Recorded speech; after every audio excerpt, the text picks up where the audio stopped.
Bienvenidos a la reflexión dominical con el pastor Misael Ocampo Rivera.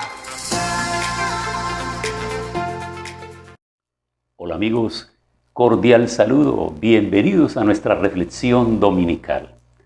Terminamos entonces la serie de las parábolas que espero que haya sido de bendición para todos ustedes y que hayan hecho la tarea juiciosos.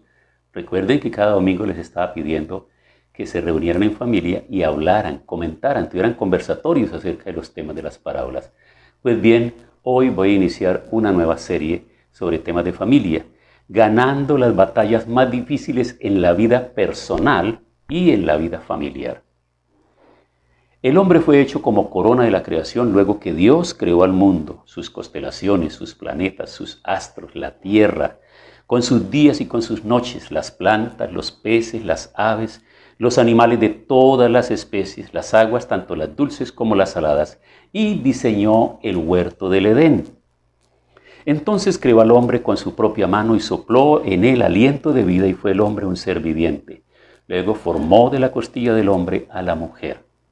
Una vez tuvo la pareja, los bendijo y les encomendó dos tareas muy importantes: la tarea de la procreación de los nuevos seres humanos y la administración del mundo que Dios había creado, y lo pone en manos ahora del hombre, de esta primera pareja. Pero el hombre empezó perdiendo en el huerto, ya todos nosotros lo sabemos, perdiendo su santidad por la desobediencia a la palabra de Dios. Cuando nos preguntamos cuál fue el pecado de nuestros primeros padres en el huerto del Edén, no tenemos que hacernos películas morbosas, ni películas de terror, ninguna de esas cosas. Simplemente tenemos que aceptar que el hombre perdió su santidad con Dios y su relación con Dios por la desobediencia a la advertencia que el Señor le había hecho. Pero también perdió su relación con Dios, porque el hombre, una vez que se sintió desnudo, se sintió sucio y culpable, corrió a esconderse y ya no quería tener la intimidad que diariamente tenía con Dios, pues la Escritura dice que hablaban diariamente. Dios hablaba con el hombre y le tomaba cuentas, y el hombre seguramente rendía un informe de lo que estaba haciendo. Recuerde que le colocó nombre a todos los animales, a todas las plantas, todo lo que nosotros conocemos hoy con esos nombres originales, obviamente los colocó Adán desde el huerto. Pero también perdió su autoridad y ahí fue relegado y le entregó la autoridad al enemigo, quien, utilizando la figura de la serpiente, entonces los engaña. Y ahí pierden ellos toda la oportunidad de vivir una vida completamente diferente. Y ahí inicia esa crisis, ese calvario, esa situación, esa muerte y esa angustia para sus descendientes. Perdiendo el control del mundo, una vez que pierde la autoridad y pierde todo esto, de ahí en adelante ha vivido generación tras generación librando las batallas más difíciles en su vida. Y esas batallas empiezan en su propio corazón, consigo mismo. Por eso se dice que el principal enemigo y la persona con la que más lucha usted, que lucho yo, es consigo mismo. Con ese otro yo, esa otra persona que está dentro de mí. Cuando yo quiero hacer caprichosamente aquellas cosas que sé que no convienen, que no son correctas, que van en contra de la palabra de Dios, que van en contra de los principios, de los valores, de la moral, e incluso de mi sana manera y de mi correcta manera de pensar y de vivir en sociedad. Luchamos contra todo eso. Y vamos a enumerar un primer problema que se ve a partir de este momento en las dificultades y las batallas grandes que tiene que liberar un hombre una vez que ha crecido y ha decidido unir su vida a una persona y formar un hogar en cumplimiento de la procreación, de hacer familia y de seguir, de hacer ese hogar, esa hoguera, para empezar a tener su propio grupo nuclear. Y ya perteneciendo a una familia extendida de sus padres, sus hermanos, sus tíos y sus primos, ahora él quiere hacer una pequeña hoguera. Ese es el origen de la palabra hogar. Esa pequeña hoguera donde estén ellos dos, iniciando felices la vida, y luego vendrán como premio y como regalo y fruto de su amor sus hijos. Pero veamos algunos ejemplos de cómo él ha tenido dificultades en el liderazgo con su esposa, cómo liderar a la esposa. Y arranca en el huerto. Eva no le consultó, sino que le comunicó lo que había hecho. Y Adán aceptó complacerla en su decisión. Tú puedes leer Génesis capítulo 3. Y la mayoría de los hogares tienen esa dificultad. Las mujeres, sabiendo Las decisiones que se deben tomar en el hogar deben ser concertadas, poniéndose de acuerdo los dos, el hombre como cabeza, como responsabilidad del hogar, con la responsabilidad que Dios le ha asignado. Más adelante nos vamos a dar cuenta en el orden establecido por Dios. Pero aquí la mujer no tomó en cuenta preguntarle a su marido, sino que vino y le comunicó lo que había hecho, y entonces el marido, como muchos hoy por hoy, por no contrariarla, por no hacerla sentir mal, entonces aceptan las decisiones que no son correctas.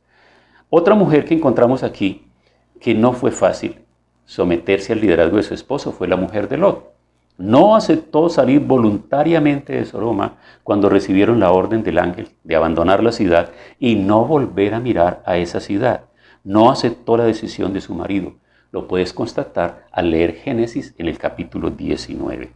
¿Qué se dice acerca de la mujer de Lot? Parece que hay algunas versiones, algunos comentaristas y estudiosos que consideran que Lot llegó a la ciudad de Sodoma y se casó con una de estas mujeres allí. Así que Sodoma, sus prácticas y todo su estilo de vida y su cultura, su ambiente, sus ídolos y todo lo que había estaba tan entrañado y tan arraigado en el corazón de la mujer de Lot que ella no aceptó el mensaje del ángel de Dios, no aceptó el mensaje de Dios, no creyó el mensaje. Y la orden era muy clara: deben salir, deben evacuar la ciudad y por ningún motivo mirar hacia atrás. Pero en un descuido, la mujer, desobedeciendo la orden del ángel y desobedeciendo a la autoridad de su marido, volvió a mirar a la ciudad. Y sabemos lo que dice la Escritura que sucedió con ella. Pero hay un tercer ejemplo, que es la señora Rebeca. Ella es la esposa de Isaac. Y Rebeca no aceptó la decisión de su marido de bendecir a su hijo primogénito Esaú. Y mediante engaños ella consiguió la bendición para el hijo preferido de ella, que era Jacob. Lo puedes ver en Génesis capítulo 27. Entonces, estos tres ejemplos nos muestran a nosotros que no ha sido fácil a lo largo de la historia bíblica y de la historia universal que el hombre puede ejercer un liderazgo cuando no sabe hacerlo. Porque es que este liderazgo no es un liderazgo impositivo, este es un liderazgo de diálogo, de conocimiento, de respeto, de reconocimiento y sobre todo de sujeción a la palabra de Dios. Ahora vamos a ver el segundo desafío tremendo que tiene el hombre, es liderar a los hijos. Y vamos de nuevo, lo que yo quiero presentarles a ustedes aquí lo he extraído de la palabra de Dios. Muchas veces el padre se ve desconocido e irrespetado por las decisiones de sus hijos que se oponen a las órdenes del padre. No están de acuerdo con lo que el padre le dice. Y vamos a ver algunos ejemplos bíblicos. Empezamos con los hijos del sacerdote Elí. Primer libro de Samuel, en el capítulo 2, del verso 22 al 29, vas a registrar en ese pasaje unos asuntos tremendos. Dice que estos hijos que ayudaban en el sacerdocio, estaban ahí pendientes, dormían con las mujeres que velaban a la puerta del tabernáculo y asimismo tomaban lo mejor de las ofrendas. Se arrebataban las ofrendas, las carnes que se traían para ofrecer en el sacrificio y el holocausto. Ellos querían lo mejor para ellos. No les importaba que primero se ofreciera la ofrenda a Dios, sacrificio a Dios. No, eran unos muchachos con una mentalidad completamente diferente. No tenían concepto de pertenecer a una familia sacerdotal, de tener esos principios y ese respeto y ese orden. Pero ¿sabe por qué? Por la complacencia de su padre Elí, al cual el Señor le dijo que honró más a sus hijos que a Dios mismo y le costó la vida a él y a sus hijos. El siguiente ejemplo es Esaú. Esaú, recuerde que es el hijo mayor de Isaac y de Rebeca. Y cuando él ve que Jacob arrebata la bendición y que sus padres lo bendicen y lo encomiendan para que se vaya a tierra lejana a buscar de la misma parentela a una mujer, entonces él, como estaba enojado y resentido por lo que había sucedido, buscó una mujer que no era del pueblo de su padre, solo para llevarle tormento y dolor al corazón de sus padres. Lo puede registrar en el capítulo 26 de Génesis, versículo 34 al 35. ¿Y qué decir del tercer ejemplo? Imagínense ustedes un hombre como David, que la palabra lo considera conforme al corazón de Dios, y mire con lo que salen sus hijos, concretamente Absalón, hijo del rey David, que le está disputando el trono a su padre y finalmente llega a perseguirlo para matar a su propio padre y apoderarse del trono. ¿Se da cuenta de lo que estamos hablando? De los desafíos grandes que tenemos nosotros como varones. que tenemos frente a la familia, que tenemos con nuestra esposa y que tenemos con nuestros hijos. Pero viene un tercer aspecto muy interesante, que es el que le estaba hablando, y es consigo mismo. La debilidad del carácter del padre permite que sus hijos tomen decisiones equivocadas. Es la debilidad del carácter. Y entendemos como el carácter no el estado emocional del momento como responde frente a las situaciones, sino el conjunto de la personalidad, de la voluntad, de su forma de ver la vida, de su forma de actuar, de su forma de responder. Y sabe que hay hombres que cuando tienen que ejercer su autoridad y tienen que abrir la boca, más bien la cierran. Hay hombres que cuando tienen que corregir, más bien se van. Hay hombres que quieren que todo lo haga su esposa, todo lo haga la mujer. Si se trata de corregir a los hijos, que sea la mamá la que lo haga. Si se trata de hacer algún reclamo por algo, que sea ella la que esté liderando esto. Ellos no quieren. Y eso obedece a la debilidad del carácter del padre, que permite que los hijos tomen decisiones equivocadas. Y voy a mostrarles otros ejemplos bíblicos. Cuando Dina, la hija de Jacob, la única hija, porque los demás eran varones, fue violada. Y Jacob no dijo nada, es decir, el padre. Pero sus hijos tomaron venganza contra el violador y contra todo el pueblo. Eso se registra en Génesis, el capítulo 34. Es una escena terrible, tremenda, porque Jacob llega con sus hijos a esa ciudad y entonces el hijo del rey de ese lugar se enamora de esa muchacha tan linda y la toma para sí y está con ella, la deshonra, la viola, decimos nosotros. ¿Y qué sucede? El corazón de él se prendió a ella, quedó enamorado de ella. Y le dijo a su padre que por favor buscara la forma de hablar con el padre de esa chica porque él quería casarse con ella, quería legitimar la relación, hacerla su esposa. Y el padre Jacob estaba un poco como confundido porque qué reacción debo tomar en este momento. Si digo que no, de pronto nos pueden expulsar, nos pueden apresar, nos pueden asesinar. Así que él estaba un poco temeroso. Y seguramente sus hijos mayores le dijeron, padre, claro que sí, nos parece una decisión extraordinaria, que lleguemos a ser parte de la familia real, pues el príncipe está pretendiendo a nuestra hermana. Claro que sí, pero hay una condición. Recuerde que nosotros como hebreos, nosotros hemos acordado el tema de la circuncisión entre nosotros los varones. Entonces, si él quiere entrar a esta familia, que todos los hombres de esta ciudad, empezando por el rey, se circunciden. Y entonces en el diálogo, el rey y su hijo acordaron que sí, que todos lo harían. ¿Y qué sucedió? El relato bíblico dice que el tiempo cuando estaban los hombres en el mayor dolor, aflicción y angustia por esa operación que habían practicado a sus miembros viriles, ellos estaban en esa angustia, en esa desesperación. Llegaron los hijos de Jacob y mataron a todos los hombres. Terrible decisión, terrible decisión. Bueno, y viene otro aspecto. Este aspecto que tiene que ver ahora es con el mantener el orden de Dios establecido para el hogar y para la familia. Amigos, si bien es cierto que hemos avanzado tanto y que el humanismo nos tiene a nosotros tan rodeado y ha penetrado tanto nuestras costumbres cristianas, y hoy por hoy con la educación, con la formación, con la cultura y con todo lo demás se han ido perdiendo muchos valores bíblicos. Pero quiero que entiendan esto. El humanismo nunca podrá superar la palabra del Señor si tenemos corazones listos para permanecer conectados con la palabra de Dios, que es la lámpara que alumbra nuestro camino. Pero por esta causa del pecado, este orden que Dios ha establecido para el hogar se ha desconocido. Y Efesios en el capítulo 5, versículo 23 dice, porque el marido es cabeza de la mujer, así como Cristo es cabeza de la iglesia. De manera que el orden establecido es este.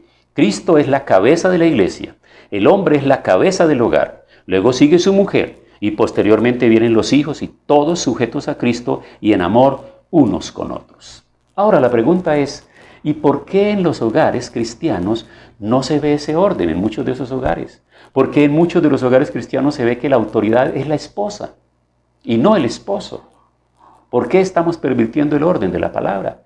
¿Y por qué en muchos hogares los padres le entregan la autoridad a sus hijos? Y son sus hijos a la medida porque ya son doctores, porque ya son universitarios, porque ya tienen mucho conocimiento, los que asumen entonces la autoridad.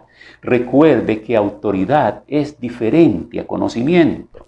Los hijos pueden llegar a crecer mucho, llegar muy lejos en el conocimiento, pero en autoridad y en honra delante de Dios y de la sociedad no podrán superar a sus padres mientras estos vivan. Porque la medida de los hijos para compararse no es con sus padres, la medida es entre ellos como hermanos. Porque la grandeza de los hijos llegará a ser superior cuando sus padres ya dejen de existir y ellos sean ahora cabeza de sus hogares, y entonces sus hijos ahora empiecen debajo de ellos también a hacer lo mismo, a honrarlos. El hombre es la cabeza del hogar, luego su mujer y luego posteriormente los hijos.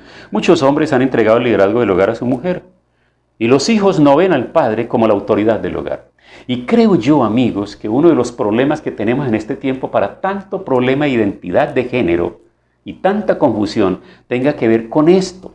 ¿Por qué hoy por hoy tantos hombres quieren imitar a las mujeres? ¿Y por qué las mujeres a veces tan decepcionadas quieren imitar a los hombres? Es una confusión de roles, es una confusión de género. Pero es que aquí hay mucha responsabilidad, porque es que quienes están para liderar tienen que hacerlo de la manera correcta. Los hijos a veces no ven al padre como la autoridad del hogar. Y esto les genera confusión de roles a los hijos porque no tienen claridad sobre la autoridad en el hogar.